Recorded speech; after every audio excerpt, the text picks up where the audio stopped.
Olá, bem-vindos ao Conecta Podcast, o podcast do Clube de Empresários aqui de Pouso Alegre. Eu sou o Leandro Paiva e eu estou aqui com o Rafa e com o Gil, que são os sócios do clube aqui de Pouso Alegre. E hoje a gente está recebendo o Ronaldo Pimentel, que é advogado, doutor Ronaldo, né?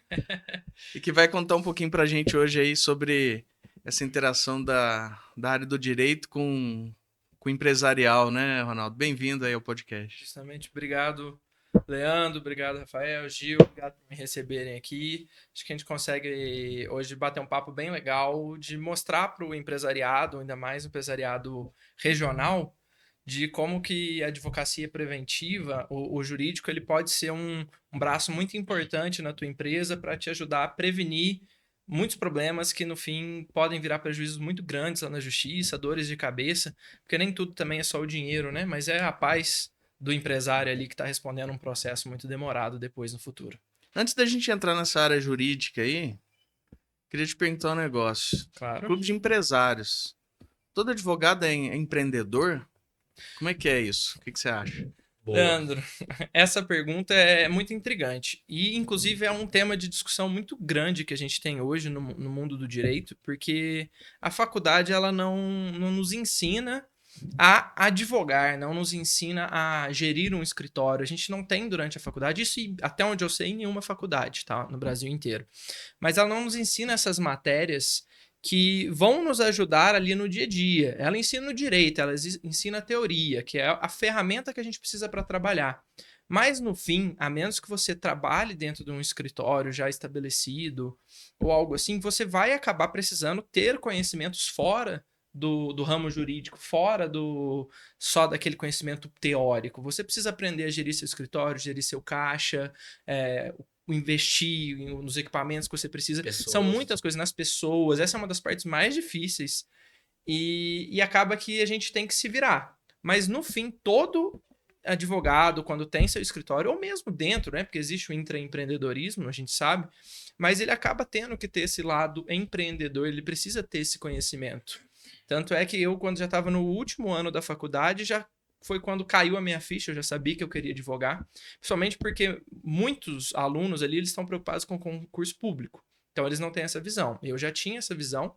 Então, já no último ano da faculdade, eu já estava preocupado. Eu era estagiário no escritório, já pensava, se ele não me efetivar, o que que eu vou fazer? O que que eu preciso? Vou precisar comprar tais equipamentos? Onde eu posso montar meu ponto? Aí você já começa a esbarrar em coisas que você nem imaginava que você precisaria saber.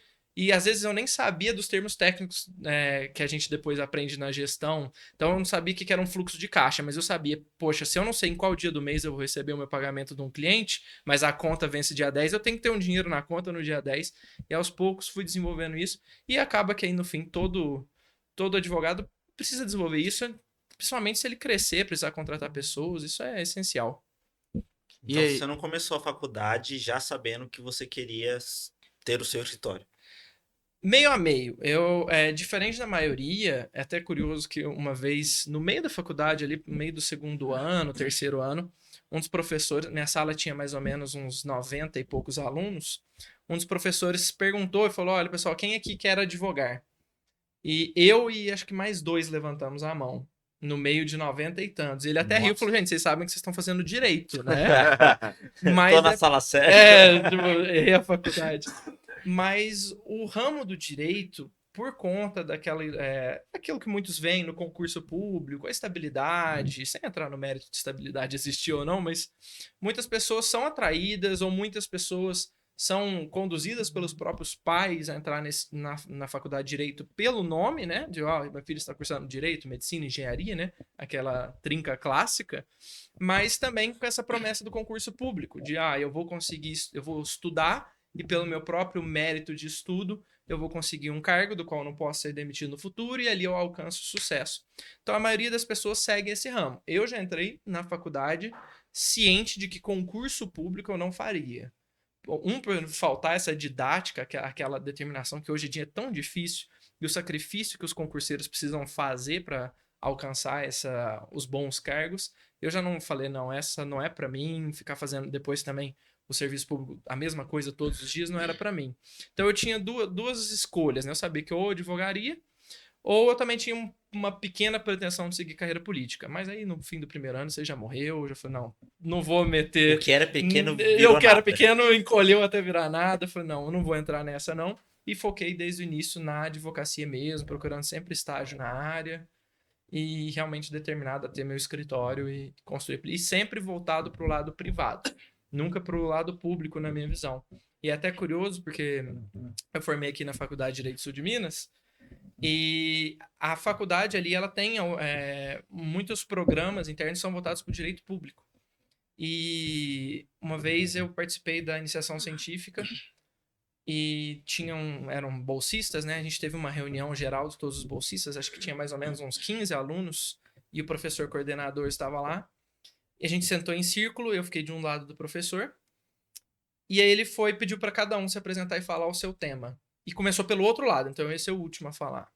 E todos os alunos sempre eram algum tema do direito público, assim, qual é o tema da sua pesquisa científica? Os direitos internacionais, escravagismo, não sei o quê. Os direitos humanos na esfera dos apátridas. Todos os temas, assim, nessa profundidade. E todos, dos 15, 14 falaram isso. Chegou em mim e falou, qual que é o seu tema? Você é presente? Eu falei, sou Ronaldo, qual que é o seu tema? Falou, a responsabilidade do shopping center em seu estacionamento. Aí todo mundo riu, porque desenquadrou com todos os temas ali. Mas eu sempre tive esse lado voltado pro ramo privado, pro ramo empresarial, pro ramo da prática mesmo. Como que como que o direito afeta o nosso dia a dia do empresário, o dia a dia do funcionário. Como que ele é visto aqui, sair só dos livros, da teoria, do direito público. Nunca me atraiu muito, não.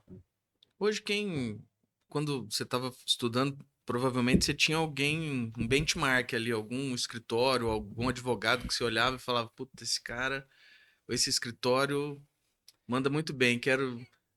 Tinha isso? Você tinha um... Leandro, até tinha. Ainda tem, né? A gente sempre acaba se inspirando, a gente busca referências, e principalmente durante a faculdade, ainda mais numa cidade como Pouso Alegre, que acaba sendo uma cidade menor, então a gente tem contato muito direto com todos, e aí a gente acaba desenvolvendo um relacionamento com os professores da faculdade, então, que eles que eram professores, a gente já passa a admirar mais devido à posição ali durante a faculdade. Então a gente via alguns professores, os escritórios deles, e tínhamos como referência. Eu quero que o meu escritório fique daquele nível. Só que no meio do caminho aí, eu acabei percebendo que a advocacia mudou muito. Então, o mercado da advocacia hoje, ele é muito diferente do que era 20, 25 anos atrás. Não que 25 anos atrás fosse garantido, mas hoje ele é menos garantido ainda. Hoje não tem os grandes contratos, falando aqui de novo, da nossa região, tá? Mas não existem mais aqueles grandes contratos das grandes empresas que pagam valores mensais altíssimos para que o escritório faça todo o preventivo deles.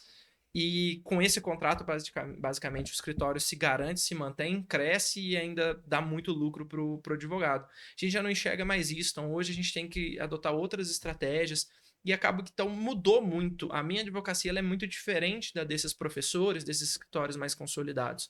É lógico, tem um ou outro que a gente admira profissionalmente, mas hoje eu sou mais voltado por ser uma abordagem diferente. Não tenho muito desse, nossa, eu quero ser igual àquele, porque eu já penso mais no como que eu posso ser diferente dos outros nesse ramo. Ô, Ronaldo, e o seguinte, cara, como é que você, depois de formado, como é que você começou a advogar para você mesmo, assim, sozinho, e como é que foi o início ali da empresa? Porque hoje você tem um escritório, né? Tem advogados Sim. associados. Hoje o nosso escritório, CP Advogados, a gente está com quase 10 anos já abertos. Gil, o que aconteceu? Assim que eu formei, como eu disse mais cedo, eu era estagiário de um escritório, de um professor da faculdade. Ele me efetivou, então assim que eu saí da faculdade, pelo menos eu já tinha um trabalho. E acabei ficando com ele aproximadamente por 8 meses ali. Recebia um salário ali no mês, então pelo menos eu tinha um sustento ali inicial, mas eu já tinha essa ânsia de crescer, essa ânsia de trabalhar do meu jeito. Então, eu já fui meio que maquinando, planejando. Algumas questões da vida pessoal também começaram a me afastar ali do escritório. Até que, eventualmente, o meu sócio hoje, o Rodrigo, ele tinha uma sociedade com um outro colega que se desfez, porque esse colega foi trabalhar em outro ramo e ele estava à procura de um novo sócio. Aí ele me procurou, porque a gente confia muito no outro, falou, Ronaldo, vamos abrir um escritório, não sei o quê. Então, mais ou menos 8 meses depois que eu estava nesse escritório efetivado, eu já saí e montei o meu. Nesses 8 meses eu aprendi muita coisa, porque foi até eu até brinco, quando eu evoluí de estagiário para advogado, eu percebi que mesmo já estando há 2 anos naquele escritório, muda muito quando você muda o cargo, muda esse posicionamento, a sua responsabilidade. E acabou que o meu chefe, na época, o dono do escritório, ele me entregou uma cartela de clientes muito robusta para eu cuidar, assim, do nada. Te deu uma Ele responsabilidade me deu uma gigante. responsabilidade muito grande, assim, eram mais de 200 processos ativos simultâneos. Então eu tive que literalmente me aprender a me virar nos 30. Só que isso foi uma base de conhecimento muito grande para mim, que eu aprendi muitas coisas assim que hoje, lá na época era desespero, mas hoje eu já consigo remeter que é aquela capacidade de tomar uma decisão rápida, de não ficar remoendo, ver tal situação num processo, já pensar o que você tem que fazer, delegar e bola para frente, segue para a próxima. Isso me ajudou muito. E aí, quando passar desses 8 meses, eu montei o meu escritório efetivamente, com meu sócio, a gente teve muitas vantagens ali competitivas que nos ajudaram a sair muito bem com o escritório. Então, por exemplo, o ponto onde a gente montou o escritório era da mãe do meu sócio, então a gente conseguiu começar sem ter que pagar um aluguel. Ele, junto com o sócio antigo dele, eles já vinham arrastando, tinham acabado de conquistar pelo menos 2 clientes que tinham um pagamento mensal e acabei herdando esse contrato ali junto com ele na sociedade, esses 2 contratos. Então acabou, e é até engraçado, porque muitas vezes a gente tem medo de dar alguns passos, né, por reflexos financeiros, mas eu consegui dar esse passo mantendo o mesmo recebimento que eu já tinha no escritório que eu estava trabalhando, graças até essa vantagem inicial. A partir dali, a gente sempre foi no inquieto, né? Sempre querendo algo novo, sempre querendo mudar, sempre querendo como se destacar. E é muito difícil porque a advocacia a gente depende muito da confiança do nosso cliente. E às vezes a gente novo, né? Eu até hoje ainda tem essa cara aqui de quase de criança, de novinho. A gente tem que conquistar a confiança do cliente de outras formas. É isso que eu ia te Então, perguntar, porque assim, depois que você tá com 10 anos de escritório, você tem um monte de cliente, um indica o outro, um vê o que você tá fazendo e tal. Mas e lá no comecinho, tirando esses 2 que já herdaram, porque advogado tem um lance que não pode fazer propaganda, não tem uma coisa assim? Tem. O código de ética da OAB, ele tem algumas restrições, assim, a propaganda, ele tem uma previsão de que a advocacia ela não pode ser mercantilizada. Então, só que é muito abrangente, é muito subjetivo, né? O que é mercantilizar? Mas basicamente você não pode fazer uma promoção, você não pode fazer um anúncio. Só que como a advocacia, pelo menos até alguns anos atrás, está melhorando um pouco, é muito classuda, muito clássica, muito de um conceito antigo. Então, Tradição. Tradicionalista, isso que eu queria lembrar. Por ter esse viés tradicionalista, a OAB, os advogados, eles têm um pouco desse preconceito. Então, mesmo você começar a fazer vídeos online, nosso escritório aqui em Pouso Alegre foi um dos primeiros que a gente começou a fazer vídeos de conteúdo no ramo. E a gente sentia que tinha ali um atrito, um ou outro advogado não gostava, não ia com a nossa cara. Então a gente tinha um pouco essa dificuldade. E até hoje, pelo menos assim, o mesmo anúncio, o mesmo tudo, a gente só pode fazer com conteúdo informativo. Então eu, por exemplo, estar aqui não tem problema nenhum. Mas eu não posso ficar aqui fazendo propaganda, olha, procure meu escritório, a gente faz tal coisa. Então a gente tem que tomar muito esse cuidado. Mas Corta tem isso aí, essas viu? Tem que restrições. cortar. Tá zoando. Mas e aí, então, quando você acabou de formar, abriu um escritório, você, seu amigo, então sócio e tal, como é que você faz para achar o primeiro cliente? Você já tinha alguma coisa, como é que é normalmente para quem tá se formando, para quem tá começando no direito? Leandro, olha, hoje eu acredito que deve estar muito mais difícil. Inclusive, é uma reflexão que eu tive esses tempos atrás. O pessoal que está formando agora vai ter muito mais dificuldade do que o que eu tive, e eu tive muito mais dos que vieram antes de mim. Mas, assim, eu tenho até dificuldade de lembrar exatamente como é que começou, mas o básico é o Family and Friends. Então, o princípio ali dos serviços vem sempre de você, de um familiar, de um conhecido de um familiar.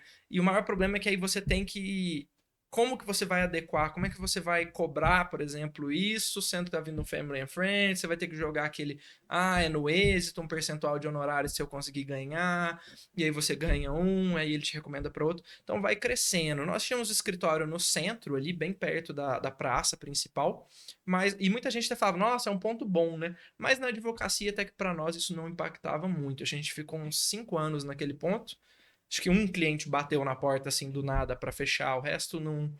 Geralmente só queria tirar uma dúvida e nem queria pagar nada.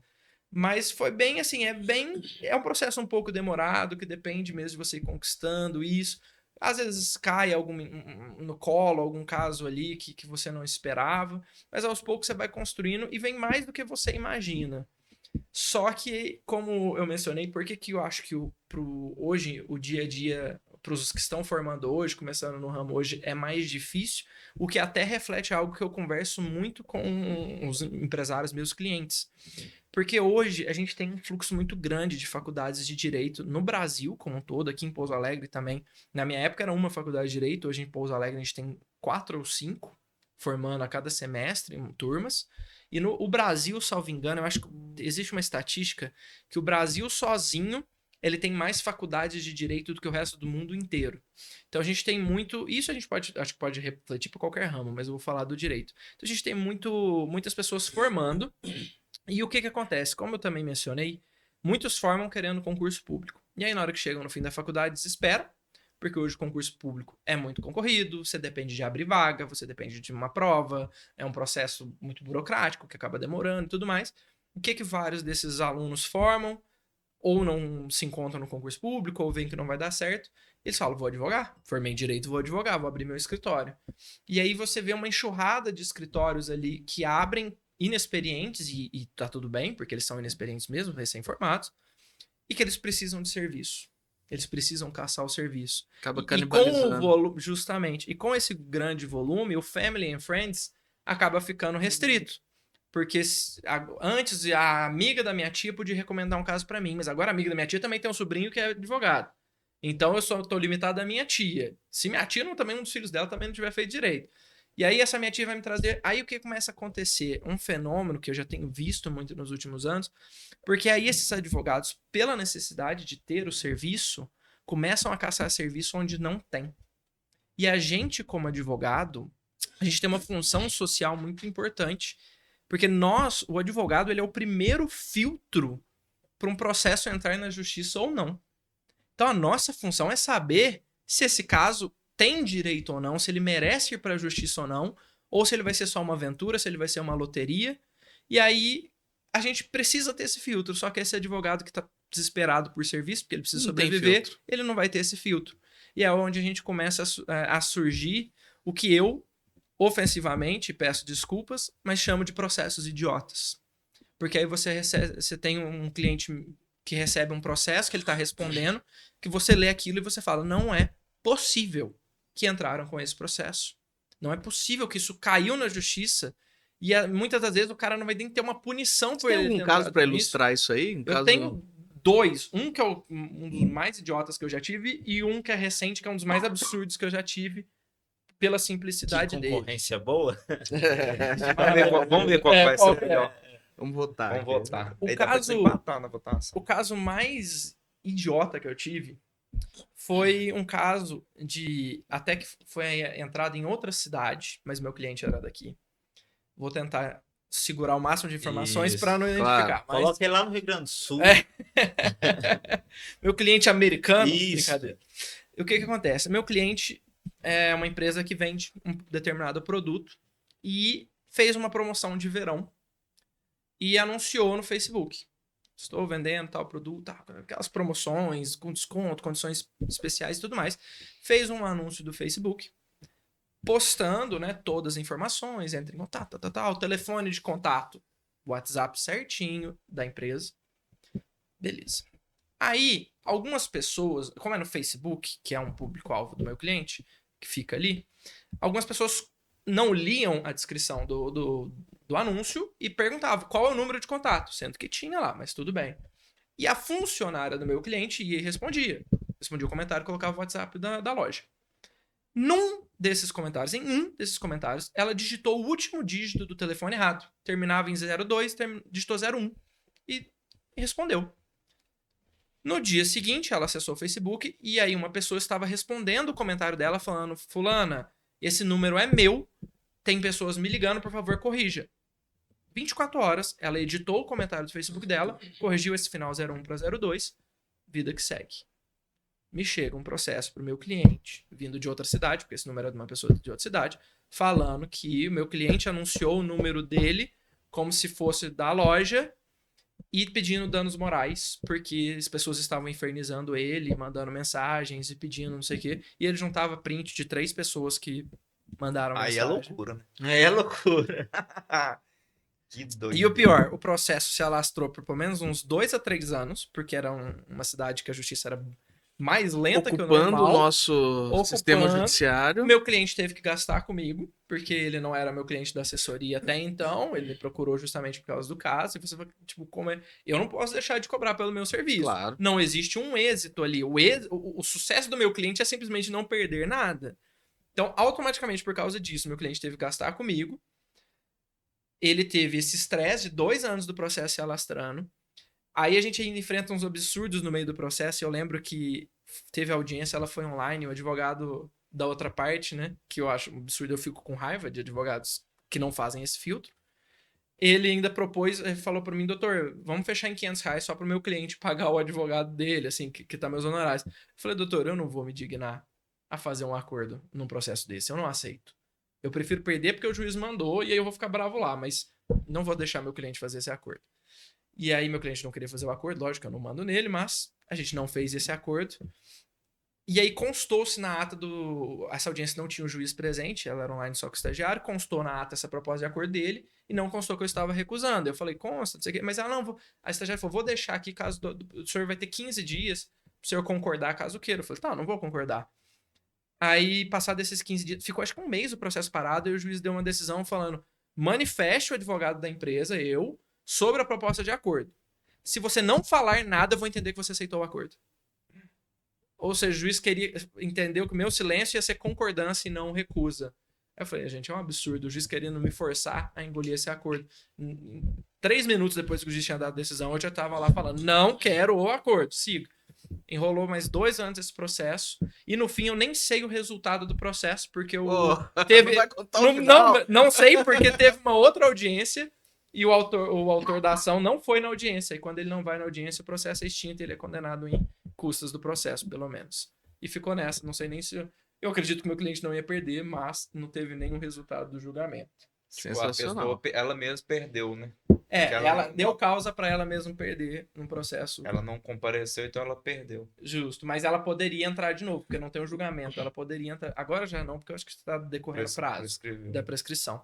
Mas ela poderia entrar de novo e a gente tem que. E o outro caso? Agora eu sou curioso do outro. Porque... Pera. O outro, ele é simples. Ele é absurdo, porque seguindo essa linha de surgirem casos que não deveriam surgir, a gente sempre teve...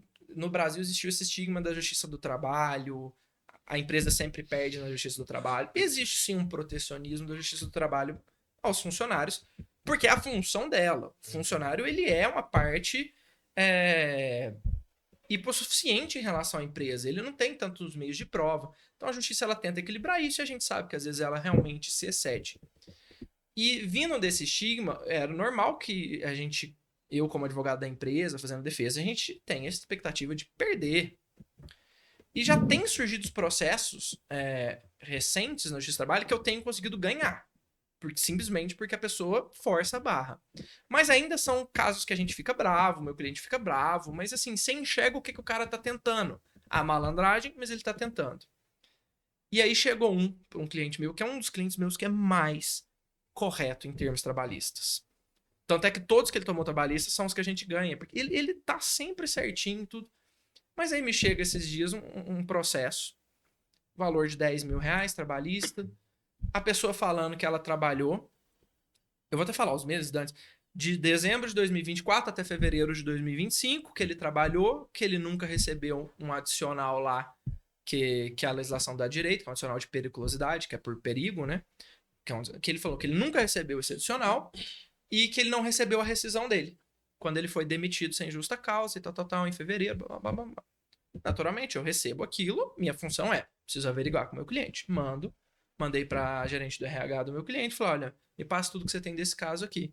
E ela me devolveu o contrato de experiência do cara assinado, em dezembro, na data que ele falou, um comunicado para ele de que o contrato de experiência tinha terminado em janeiro, fim de janeiro, ele falou que trabalhou até o fim de fevereiro, ele assinando ciente. O espelho de ponto falando que ele faltou 17 dias de janeiro, sem atestado, ou seja, são faltas mesmo, por isso que eles encerraram o contrato de experiência. A rescisão deles, zerada, porque como é um fim de contrato de experiência, ele não tem quase direito nenhum, e os que tinha estavam descontando essas 17 faltas, tudo. Então, não tinha uma rescisão a ser paga. E os dois únicos, né, não era nem dois, era um olerite só, porque o segundo foi na rescisão, constando o pagamento do adicional que ele pedia. Eu falei, como que eu defendo disso? Porque assim, minha função é falar, tá bom, tá aqui. Eu não tenho nem tese pra eu falar, não tem argumento. É igual o meme, né? Tipo, mostrar a prova. Não fizeram isso. Tá aqui feito isso. Justo. O que mais que você quer que eu... E por ser a Justiça do Trabalho, eu ainda tive medo, porque a Justiça do Trabalho tem o costume, às vezes, de atropelar documentos. Então, eu ainda preparei a gerente do RH pra ela ir de testemunha pra reafirmar documentos. Eu falei, gente, por que essa ação ela é um absurdo, apesar de simples? E ainda não saiu o julgamento, porque a audiência foi agora em agosto. Tô aguardando ansiosamente, porque nesse processo especificamente eu pedi a condenação do advogado dele, que era um advogado de fora, então não tô nem aí de ter atrito com ele. E eu pedi a condenação dele em litigância de má-fé, justamente porque ele não fez esse filtro. É o que a gente chama, ele tá praticando o que a gente chama de advocacia predatória, que é essa advocacia onde você submete muitas coisas ao judiciário, muitos processos, sem nenhum filtro, sem nada, você não sabe nem se seu cliente tem direito ou não, e você sobrecarrega o judiciário à toa. Isso era tão óbvio, tão nítido, que nessa eu não perdi a chance e tô torcendo pra juíza dar. Porque, inclusive, a petição, né, que é o documento inicial que ele entra com o processo, onde ele narra tudo, o suposto direito dele, era tão desconexo, o advogado não se deu ao mínimo trabalho de ler, que ele começava falando, ele foi registrado em tal dia, do jeito que eu falei pra vocês agora há pouco, de dezembro, e saiu de janeiro, e ele, junto com essa petição, ele anexou a carteira de trabalho do funcionário, onde lá realmente estava lá o registro, com a baixa em janeiro, do jeito que eu tinha falado. Aí ele bota um tópico no meio da petição dele falando como ele nunca foi registrado, o FGTS dele nunca foi recolhido. E aí no fim da petição, onde você tem que fazer os pedidos pro juiz, ele nem pedia esse FGTS. Eu, na minha função de advogado, para garantir, constatei, falei, tá aqui o extrato da FGTS, também tá pago. Então eu falei, olha, juíza, é tão absurdo que ele se contradiz na própria... E não é contradição do tipo errou, claramente o advogado foi colando pedaços de outras petições ali e fica desconexo. Pra gerar um volume. Gera volume, gera pedido, e eles não têm punição. A Justiça do Trabalho, ou quando é o caso, por exemplo, esse do telefone que eu falei agora há pouco, que é um consumidor, ou a pessoa entra no pequenas causas, no caso da Justiça Comum, que não tem custa se você perder o processo. Você não tem uma represália por perder um processo, uma punição. E na Justiça do Trabalho, apesar de existir esse instituto, todo funcionário que entra, assim, eu nunca vi um caso de um funcionário, o cara receber 10 mil por mês antes de ser mandado embora. Ele ganha gratuidade de justiça, ou seja, ele também não tem essa represália. Então é muito fácil para esse cara entrar com processo, esse advogado fazer esse leilão aí, e no fim, se ele perder, ele perdeu, e o pior, ele ainda pode recorrer até o Tribunal Superior do Trabalho. Tem casos absurdos próximos desse, que o cara perde, ele recorre, e aí eu, pela empresa, tenho que ficar respondendo recurso idiota, tenho que ficar deixando a situação correr, vai ocupando tempo lá no Tribunal Superior do Trabalho, só para ser negado, para voltar aqui para confirmar uma coisa que não devia nem ter sido entrada. Era só uma questão de bom senso ali, de sentar, conversar. Justo. Agora fica a seu critério. Caso 1 ou caso 2? Qual é o mais absurdo? Ou seja, até por isso que você está falando, hoje em dia, é essencial toda empresa ter seu advogado. E aí tem escritórios como o seu que são focados nisso, né? Em atender preventivamente, inclusive, as empresas. Justo. Uma coisa que eu sempre falo, apesar de existir uma obrigação legal, mas todo CNPJ, toda empresa tem um contador. Por que toda empresa não tem um advogado? Além de porque o advogado geralmente é mais caro. Mas aí a gente combate isso com outros pacotes de serviço. Porque hoje, com todo esse cenário que eu falei, de ter muitos profissionais caçando serviços, não ter esse filtro, ter esse alto volume, o risco é muito grande. Acesso à informação com a internet, inteligência artificial, hoje se você jogar no Google, e muitas vezes, no ramo do direito, a gente tem que tomar muito cuidado, porque o Gemini do Google, o ChatGPT, ele confirma o que você quer. Uhum. E ele alucina. Então, muitas das vezes, ele vai te dar uma informação que talvez não seja condizente, não seja com o que um tribunal julgou, decidiu, debateu. O direito é debate. Infelizmente, a gente não tem códigos, não tem leis que abrangem tudo. Eu até brinco, sempre que eu tenho um estagiário, alguém novo no escritório, eu falo, gente, tudo que você aprendeu na faculdade, você aprende o beabá, você aprende o básico, você aprende, se isso acontecer, faça tal coisa. Essa uma coisa simples assim, ela nunca vai acontecer. Porque sempre se isso aconteceu, mas tinha aquela informação, tem tal situação. Então a gente não tem um código simples. Então, nada é direto. Então as pessoas têm acesso à informação, mas um acesso talvez errado. E aí acaba que gera essa alta litigiosidade. Ou seja, todo mundo quer processar, todo mundo quer levar para a justiça. E aí é muito importante que a empresa tenha... E, assim, ter um jurídico nunca vai te impedir de levar um processo. Porque é direito no Brasil, é direito constitucional de alguém processar outra pessoa. Se eu quiser hoje entrar com uma ação contra o Leandro, falando que o Leandro, na hora que acabou esse podcast, ele me deu um tapa na cara, eu posso. Só que se isso nunca aconteceu, é meu dever provar. Se eu vou ganhar esse processo ou não é outra coisa. Mas eu posso inventar isso e processar o Leandro. E o Leandro vai ter que ter a dor de cabeça de contratar um advogado e passar por esse estresse, ter que ir no fórum, perder um dia lá para fazer audiência, tal. Isso não tem como ser evitado. Então, ter um jurídico não vai evitar que o empresário, que é um ponto focal de ações judiciais, por quê? Porque ele tem clientes, ou seja, processos consumeristas, ele tem funcionários, processos trabalhistas, ele tem sócios, discussões societárias, ele faz contratos, tudo mais. Então, ele é um ponto focal de ações do empresário. A gente não vai conseguir impedir que ele seja processado, mas a gente vai conseguir fazer duas coisas. Que ele tenha as armas para travar essas batalhas na justiça, porque já vi também muitos processos que não tinham cabimento, mas o empresário ou o meu cliente não tinha as provas. Não tinha como produzir essas provas, não tomou os devidos cuidados e perdeu coisas que não deveria perder. Coisas que o outro lado não deveria ter direito. Quer dizer, então, que ele fez certo, porém ele não tinha prova. Porém, ele não tinha como provar. E o dever de provar era dele. Casos trabalhistas, questões que às vezes o funcionário, a empresa fez o que deveria ser feito, mas não tinha como provar isso. E aí paga duas vezes uma coisa que não merecia. Ou seja, quando né? você está bem assessorado ali de forma preventiva, você já monta a sua empresa ali da maneira para se proteger de possíveis processos e tudo mais. Você já, né, não pensando nisso, mas pensando assim, eu vou fazer tudo certo e não adianta fazer tudo certo, né? Eu tenho que documentar tudo, tenho que produzir as provas do jeito certo. Ronaldo, até antes de você responder, mas assim, como é que faz? Como é que, por exemplo, o empresário que ele tá com essas dúvidas, essas dificuldades, se faz, se não faz, como que ele poderia te contratar ou contratar um advogado, um escritório? Como é que funciona esse processo? Gil, é o seguinte, existem várias formas de você ter um serviço jurídico te apoiando ali. A mais comum é a assessoria jurídica, que ela pode ser pautada de diversas formas. Cada escritório trabalha do seu jeito, então... Mas basicamente é um contrato de partido que a gente fala, ou seja, você contrata um escritório num pagamento mensal e ele te assessora. E aí você vê qual é o custo disso e o que está incluso. E o ideal é que você procure advogados que tenham o know-how, o conhecimento nos ramos que a sua empresa vai precisar.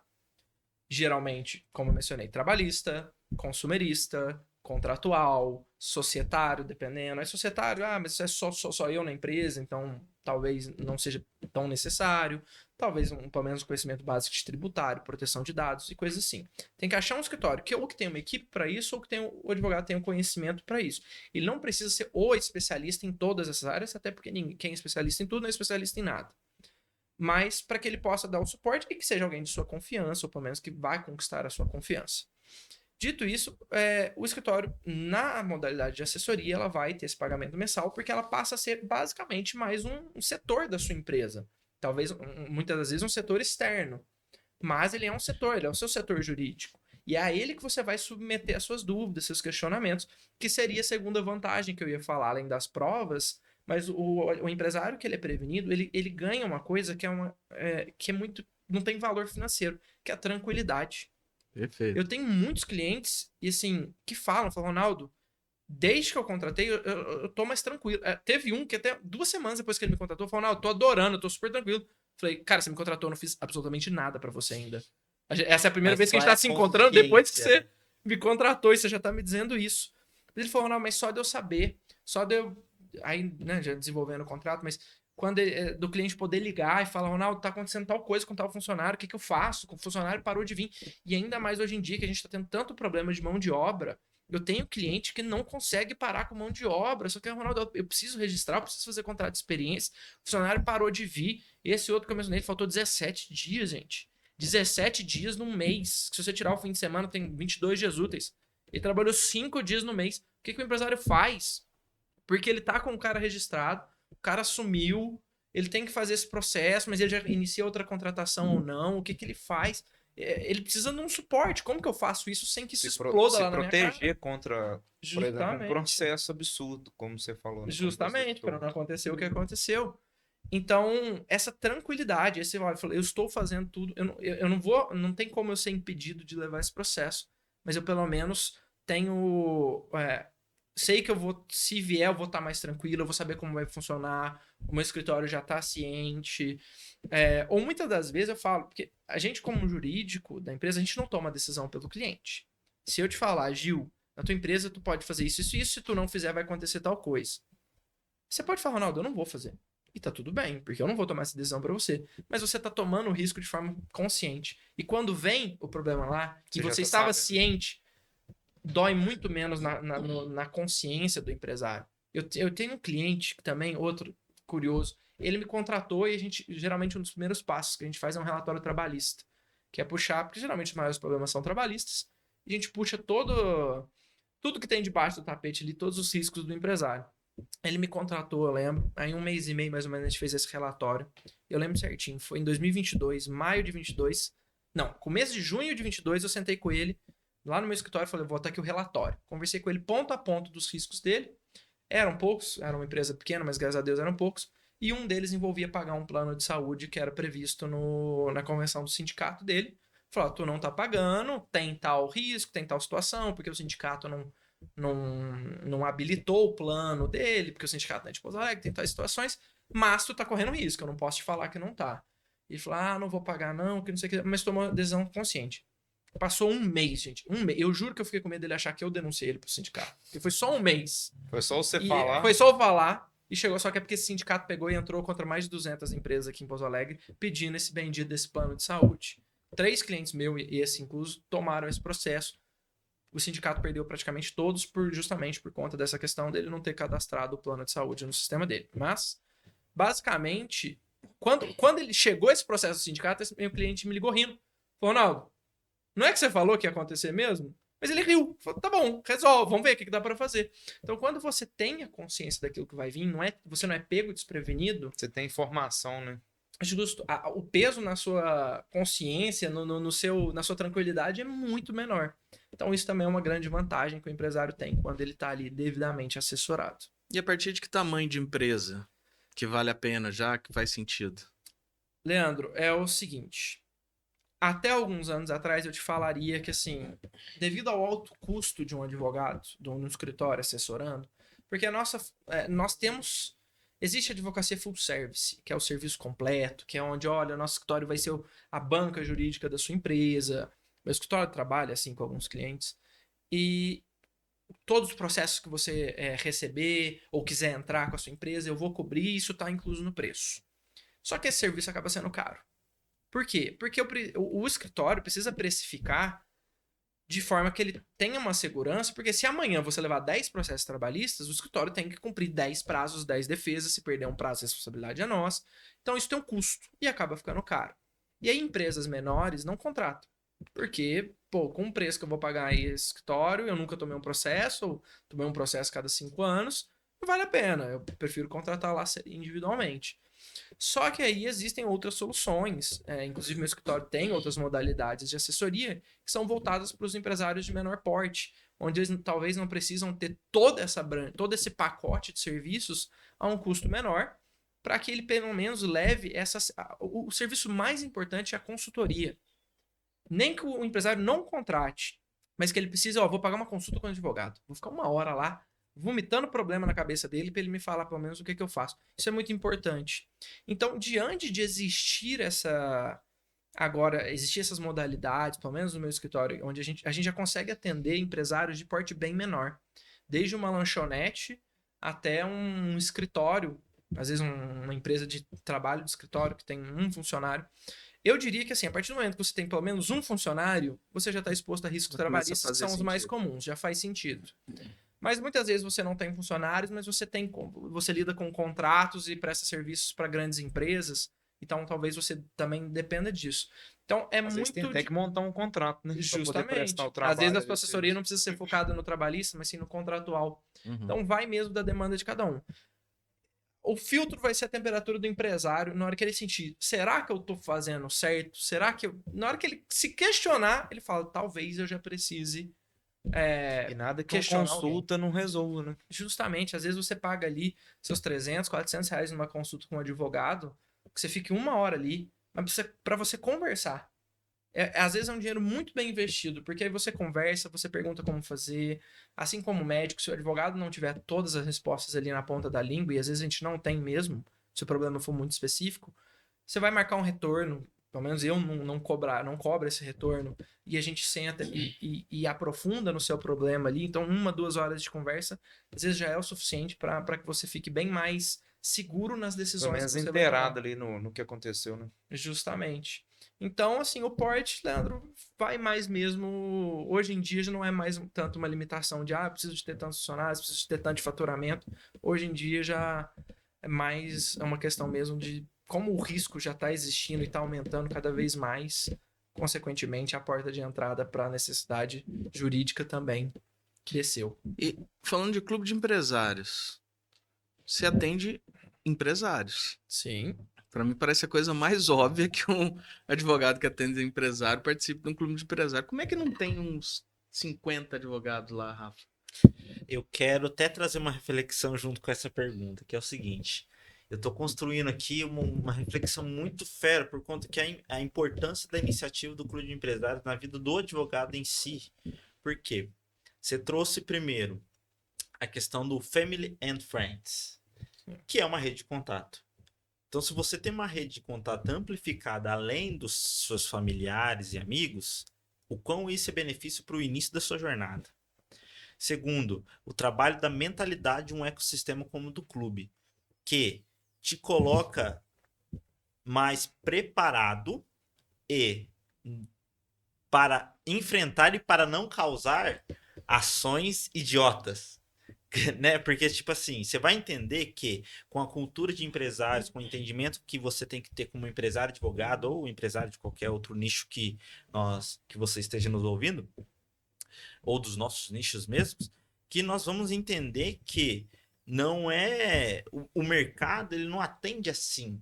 A qualquer custo eu tenho que vender, a qualquer custo eu tenho que fazer alguma coisa, a qualquer custo eu tenho que atender qualquer pessoa. Mas você tem que ter filtros. Isso vem de uma cultura, de uma mentalidade de um empresário mais maduro, né? Ô, Ronaldo, e outra coisa, você é um dos primeiros associados do clube, né? De quando começou o clube. Como é que foi isso para você?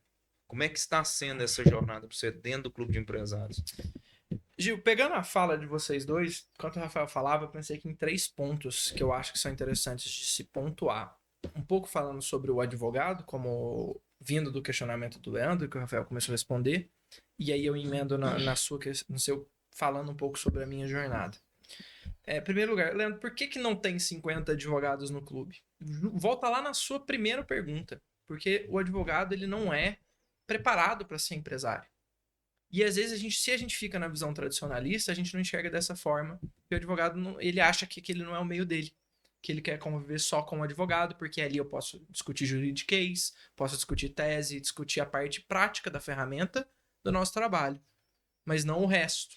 Então, existe essa barreira. E a segunda barreira que acho que hoje, no meu escritório, por exemplo, é um dos maiores problemas, que é o nosso trabalho como advogado, ele é muito intelectual, assim como de diversos outros profissionais liberais. Mas ele é um intelectual quase artístico. Porque para a forma como eu vou pensar no problema da empresa do Leandro, ou no processo que o Leandro recebeu, a forma de enxergar isso, prevenir isso, ou como eu vou escrever isso na defesa, ela é muito minha. Eu posso ensinar tudo que eu sei pro Gil, o Gil como advogado. Mas ele não vai pensar da mesma forma que eu. Então é muito personalíssimo. A partir desse ponto, a gente tem muita dificuldade para ter essa visão da delegação e do sair do operacional. Então, consequentemente, a gente como advogado fica muito sobrecarregado. E aí não sobra tempo para participar desses tipos de evento. Eu, graças a Deus, tenho uma estrutura de escritório, tenho sócios, a gente consegue dividir a carga e mesmo assim a gente está sobrecarregado. Então, isso acho que dificulta muito para os advogados se envolverem num ambiente como esse. E para mim, Gil, o meu maior pontapé não foi... porque é até engraçado. No clube, o clube é um ambiente voltado para networking. E eu sempre fui muito tímido. Com as pessoas próximas de mim, eu sou muito brincalhão, conto muita piada, falo alto. Mas saiu da minha zona de conforto, tô conversando com alguém que eu não conheço, eu sou muito tímido. E eu sabia que eu precisava expandir isso. E além disso, por eu gostar de estudar empreendedorismo, eu falei, eu não quero estar num ambiente onde eu converso juridiquês com outros advogados. Isso aí eu já faço no meu dia a dia. Eu quero estar num ambiente onde eu converso sobre empreendedorismo, sobre gestão, sobre finanças, sobre essas questões. Principalmente porque, como eu trabalho na prevenção para os meus clientes, muitas das vezes, se eu só aplicar o juridiquês numa prevenção trabalhista para você, eu talvez só consiga enxergar o seguinte, Leandro, ou você faz tal coisa, ou o que a CLT manda, ou você vai tomar um processo. Às vezes eu só consigo enxergar esses dois caminhos. Agora, se eu tenho... Então, às vezes a solução jurídica não é a solução. Mas agora, se eu tenho uma visão empreendedora, uma visão de empresário, às vezes eu consigo buscar outros tipos de soluções. Olha, e se a gente fizer tal coisa? Eu já resolvi problemas de clientes trabalhistas, de gente que estava fazendo muita hora extra.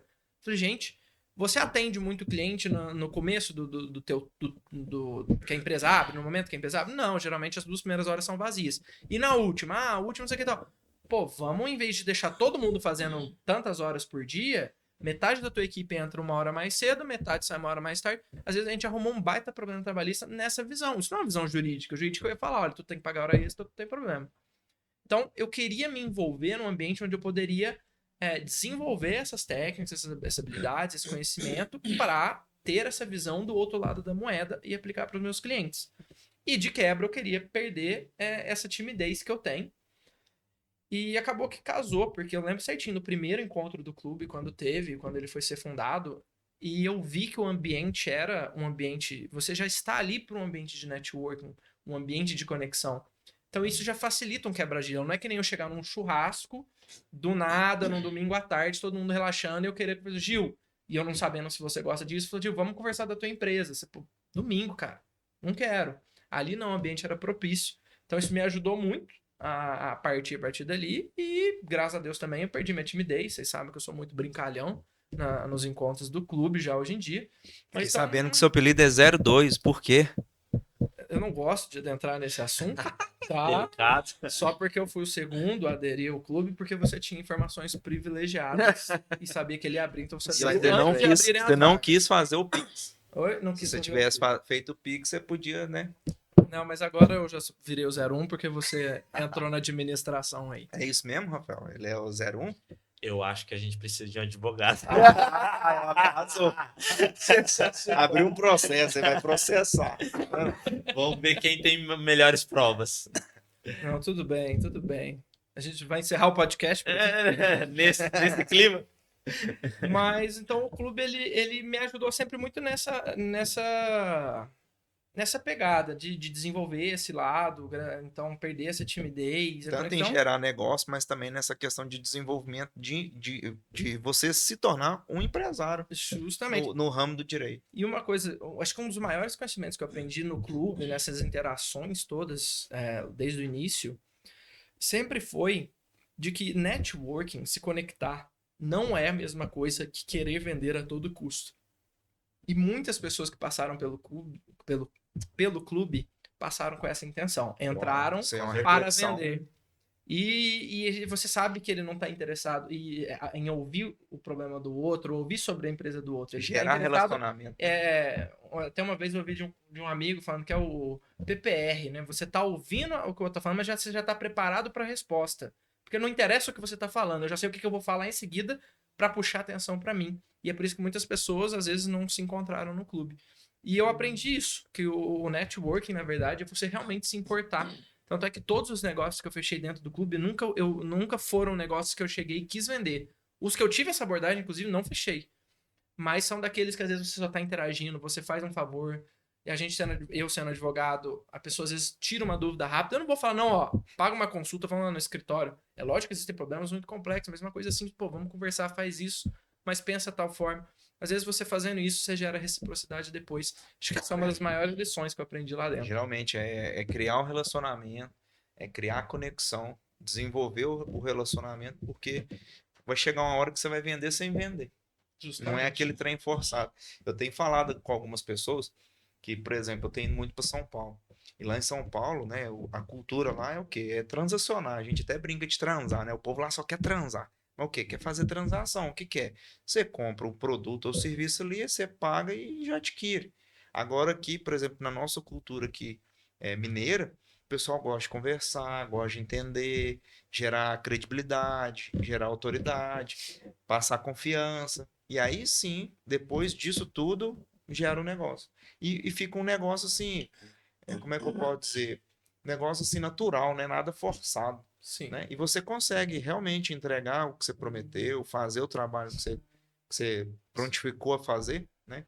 Então é bem legal essa questão do clube, porque hoje o clube a gente trabalha essas vertentes. É a conexão, é o desenvolvimento, é o network. Então isso vem para somar e é muito legal ver você desde o início, né? Ser um companheiro meu, a gente entrou junto praticamente. Eu fui o primeiro, você foi o segundo.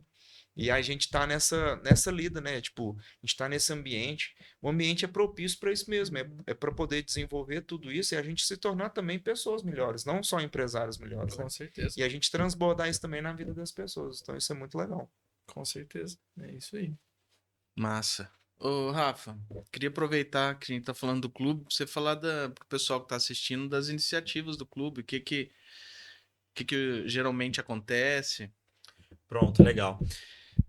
Assim como o Ronaldo falou, que ele se desenvolveu muito nas iniciativas do clube, às vezes algumas pessoas olham para as redes sociais do clube e acreditam que nós somos alguns eventos. Mas dentro do clube nós temos várias iniciativas, inclusive não somente regional no sentido de Pouso Alegre, mas muito mais amplo no sentido de Brasil inteiro em todas as suas franquias. Hoje nós estamos em São Paulo, Minas Gerais, estamos expandindo aí, que tem uma série de coisas que eu acredito que se eu fosse categorizar cada uma aqui, a gente ia levar muito tempo. Mas nós temos ações individuais para os empresários, para sanar dúvidas personalizadas.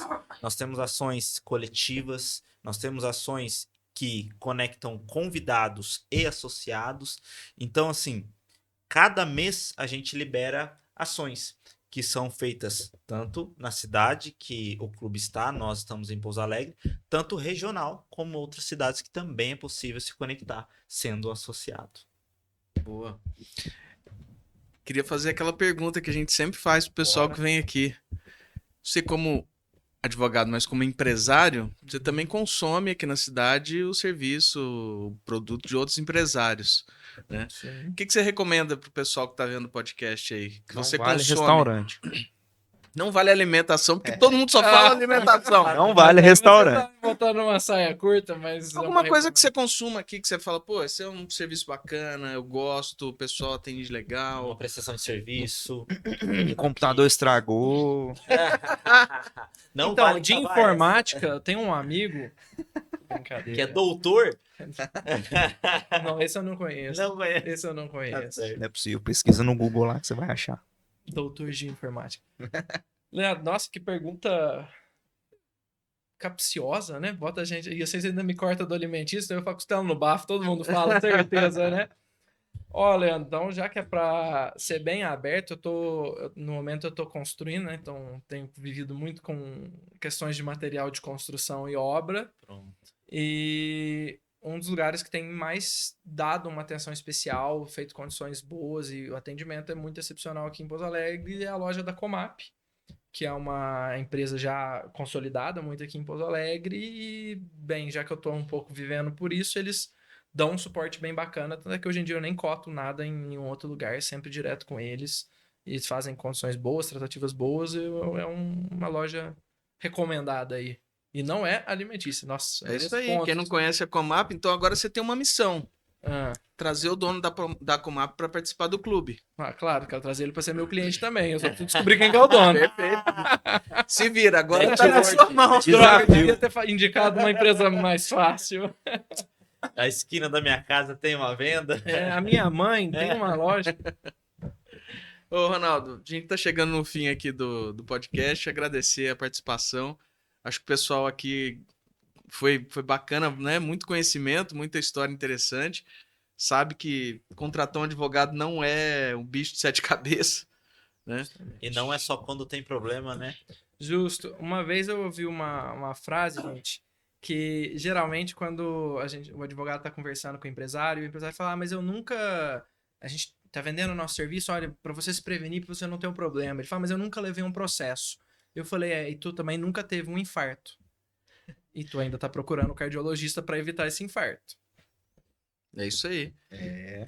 Vai estar tudo na descrição aqui do podcast, mas deixa suas redes sociais, seus contatos pro pessoal que quiser. Pessoal, o meu escritório é o CPA Advogados, Campos Pimentel Amaral e Cassimiro. Eu preciso falar o nome completo, que é a exigência da OAB. Mas é @CPA Advogados no Instagram. O meu é @ronaldo.gpimentel. Ele é meio grande, eu já uso mais para questões pessoais, mas fica o convite, às vezes eu compartilho alguma questão lá também, alguns assuntos que podem interessar o empresariado nesses diversos ramos aí que a gente tem que se preocupar, essas habilidades que o empresário tem que ter, que são jurídicas, mas que senão é fatídico que você vai ter um problema lá na frente e você não quer ser pego de surpresa.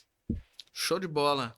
É isso aí. E você comenta aqui, deixa nos comentários que tipo de negócio que você acha que a gente devia trazer aqui, quem que é o empresário que você queria que a gente trouxesse, que a gente vai atrás dele para trocar ideia aqui com a gente. Beleza? Valeu e até o próximo episódio.